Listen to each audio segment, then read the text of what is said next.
आपण दौंड उपजिल्हा रुग्णालय या परिसरामध्ये आहोत आणि आपण या उपजिल्हा रुग्णालयातील डॉक्टरांशी संपर्क साधण्याचा प्रयत्न केला. काही दिवसापूर्वी सोशल मीडियावर गर्भ निदानचा एक व्हिडिओ व्हायरल होता, जो अवैध पद्धतीने केलं जात होतं.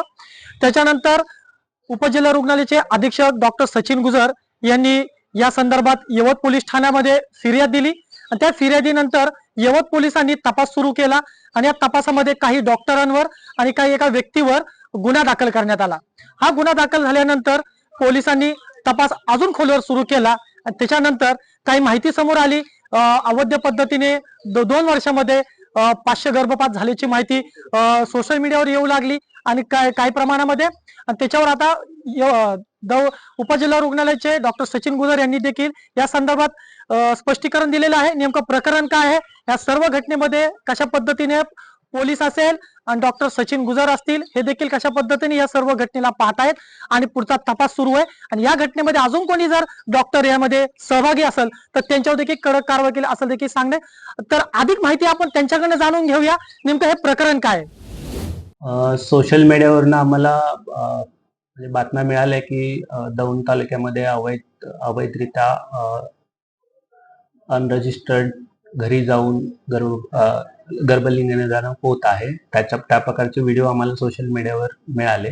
त्या व्हिडिओच्या आधारे आम्ही दिनांक 19 मे रोजी यवत पोलीस ठाण्यात FIR दाखल केली. त्या FIRच्या आधारे पोलिसांनी तपास केला असता 1-2 अनधिकृत व्यक्ती ज्यांच्याकडे त्या गर्भलिंग निदानाचं किंवा सोनोग्राफी करण्याचं कोणत्याही प्रकारचं क्वालिफिकेशन नाही, अशा व्यक्ती रुग्णांच्या घरी जाऊन गर्भलिंग निदान करत असल्याचं पोलिसांच्या तपासात निष्पन्न झालेलं आहे. त्या प्रकरणामध्ये पोलीस तपास करत आहेत आणि माझ्या माहितीनुसार काही लोकांना अटकही झालेली आहे.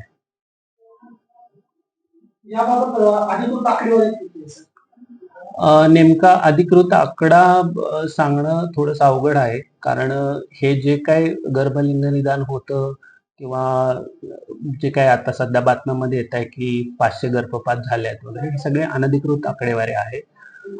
हे सगळं ऑफ द रेकॉर्ड होत असल्यामुळे त्याचा नेमका आकडा सांगणं खूप कठीण आहे. कारण आमच्याकडे जे रजिस्टर्ड MTP सेंटर्स आहेत, माझ्या अंतर्गत साधारण 15 रजिस्टर्ड MTP सेंटर्स आहेत. त्यांच्याकडून आम्ही दरमहा जे अधिकृत गर्भपात होतात त्यांची आकडेवारी आमच्याकडून गोळा केली जाते आणि ते आम्ही शासनाला रिपोर्ट करत असतो.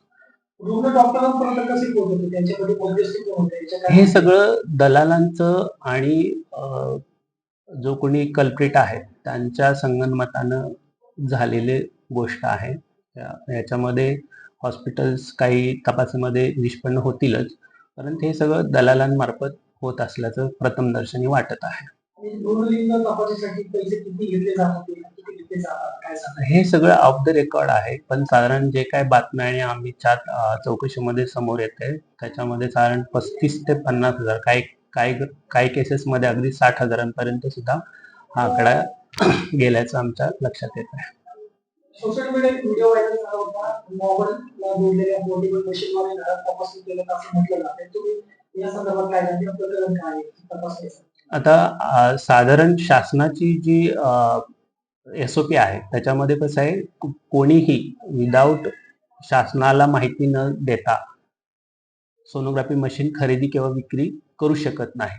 आमच्याकडे साधारण माझ्या अखत्यारीमध्ये साधारण 30 सोनोग्राफी सेंटर्स आहेत आणि त्या प्रत्येकाचं मशीनची खरेदी आणि विक्री आम्हाला माहिती दिल्याशिवाय कोणी करू शकत नाही. आता जे हँडहेल्ड डिव्हाइस आपण ज्या व्हिडिओमध्ये पाहतो आहोत, हे कम्प्लिटली स्मगलिंग, तस्करी करून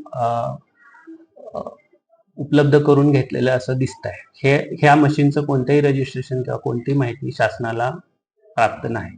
दौंड तालुक्यात 2 वर्षामध्ये किती तपासणी आणि किती कारवाई झाल्या?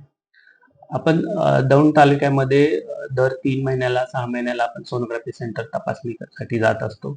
जे काही रजिस्टर्ड सेंटर आहे त्यामध्ये कोणताही अनधिकृत प्रकार सुरू असल्याचं आमच्या निदर्शनास आलं नाही. गर्भपातचं प्रकरण घडतंय आणि वाढत चाललेलं आहे. या सर्व घटनेमध्ये मुलगी असल्याचं समजल्यानंतर ते गर्भपात केलं जात होतं का, काय सांगा?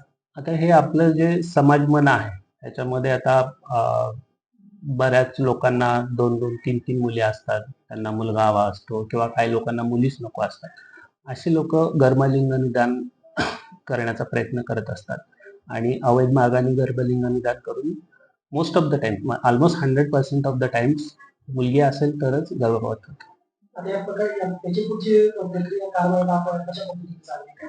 आता याच्यामध्ये पुढील तपास पोलीस स्टेशन, यवत पोलीस स्टेशनचे पोलीस निरीक्षक देशमुख सर करत आहे. त्यांची टीम पूर्ण तपास करत आहे. त्याबद्दल मी बोलणं थोडंसं अनुचित आहे.